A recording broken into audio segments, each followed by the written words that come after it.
Bonjour à tous, moi c'est Barnabé et aujourd'hui on va parler de la zone de chalandise. Si vous voulez suivre nos autres vidéos sur le monde du commerce et du marketing, n'hésitez pas à vous abonner. L'accès des clients à un lieu de vente, il est influencé par la distance à parcourir ou le temps nécessaire pour l'atteindre.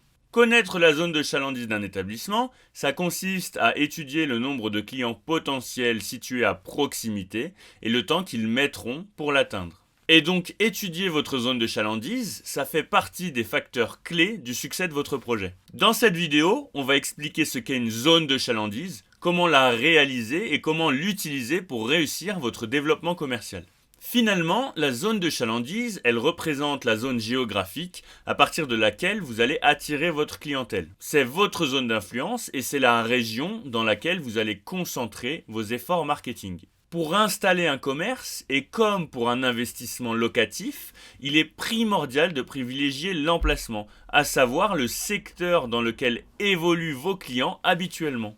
On peut réaliser l'étude d'une zone de chalandise dans plusieurs cas. Ça peut être dans le cadre d'une étude de marché d'un projet en cours de conception afin d'évaluer sa faisabilité commerciale et les différentes possibilités d'implantation.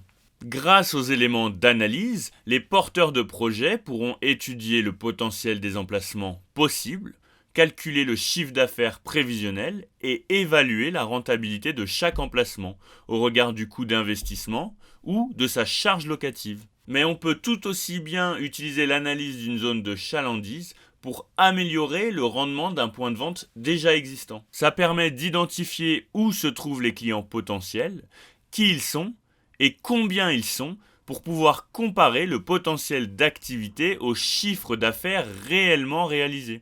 Ça permet aussi de situer et de mesurer la concurrence. La zone de chalandise, elle est généralement représentée sur une carte graphique. Elle permet de visualiser la distance reliant les clients au point de vente. On parle de zone isométrique. Elle permet aussi de visualiser le temps nécessaire aux clients pour atteindre le point de vente. On parle de zone isochrone. Et enfin, elle permet aussi la localisation du point de vente et de la concurrence. On parle de zone mesurée. Pour réaliser une bonne étude de la zone de chalandise, il faut essayer de répondre aux questions suivantes. Où se trouvent les clients cibles et en quelle concentration? Combien de temps ils mettront pour accéder au local commercial? Est-ce qu'ils disposent de facilités logistiques qui facilitent l'accès? Par exemple un parking, un métro ou encore un axe routier. Et enfin, où sont situés les concurrents? Comment est-ce qu'ils sont répartis? Et comment est-ce qu'ils sont implantés? Pour pouvoir analyser les résultats de l'étude, il est nécessaire de commencer par collecter certaines données de la zone étudiée. Dans un premier temps, les critères sociaux et démographiques. Le nombre d'habitants, la répartition de la population, par l'âge, le sexe, les CSP, etc. Ensuite, on a le profil des consommateurs. Les classes sociales, les habitudes de consommation, etc.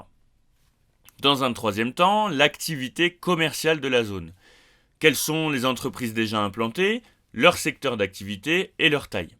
Enfin, on a les accès et les infrastructures, donc le transport, les accès aux points de vente et les flux, c'est-à-dire les horaires auxquels les personnes circulent le plus. Avec ça, si votre point de vente n'existe pas encore, vous pouvez créer un profil de client type ou utiliser un fichier client déjà existant si votre point de vente existe déjà. La représentation d'une zone de chalandise, elle se fait idéalement sur une carte routière. Ça vous aidera à avoir une vision très pratique de votre zone. On distingue 4 zones. La zone primaire, c'est-à-dire la zone principale qui concentre les clients cibles les plus proches de votre point de vente. Ils ont la particularité d'être relativement éloignés de vos concurrents. La zone secondaire, c'est une zone qui comprend à la fois vos clients proches et certains de vos concurrents. Les clients potentiels ont le choix. Il faudra étudier la manière de les attirer et de les fidéliser. Ensuite, on a la zone tertiaire. C'est un secteur qui est moins animé commercialement. Les possibilités d'attirer les clients sont réduites et le coût d'acquisition d'un nouveau client est plus élevé. Enfin, on a le hors-zone. On se situe en dehors de votre zone de chalandise et cet espace, il comprend des clients occasionnels. Après avoir défini la zone de chalandise qui vous intéresse, il faut prendre le temps de placer vos concurrents dans le but d'évaluer le potentiel d'activité de votre projet. Après avoir étudié le périmètre intéressant géographiquement parlant, vous allez devoir identifier les clients potentiels en fonction des quartiers environnants. Vous devez prendre le temps de superposer la zone de chalandise étudiée avec les quartiers et les activités environnantes afin de pouvoir vérifier la compatibilité de vos projections avec le potentiel réel de la zone étudiée. En cas de besoin, la représentation graphique de la zone de chalandise peut aussi identifier des éléments qualitatifs comme les accès au transport, bus, métro, parking, aéroport, certains sites spécifiques comme des universités ou des immeubles de bureaux. Pour un investissement important et durable, vous vous attacherez à étudier l'évolution des infrastructures à 10, 20, voire 25 ans. L'implantation d'une gare, par exemple, ou la rénovation d'un quartier. Un entrepreneur qui souhaite, par exemple, installer un food truck, il va s'intéresser à des zones proches d'entreprises, d'universités, d'écoles ou de lieux d'habitation. Il va évidemment valoriser l'accessibilité et les flux de déplacement, c'est-à-dire, par exemple, entre une bouche de métro et une université.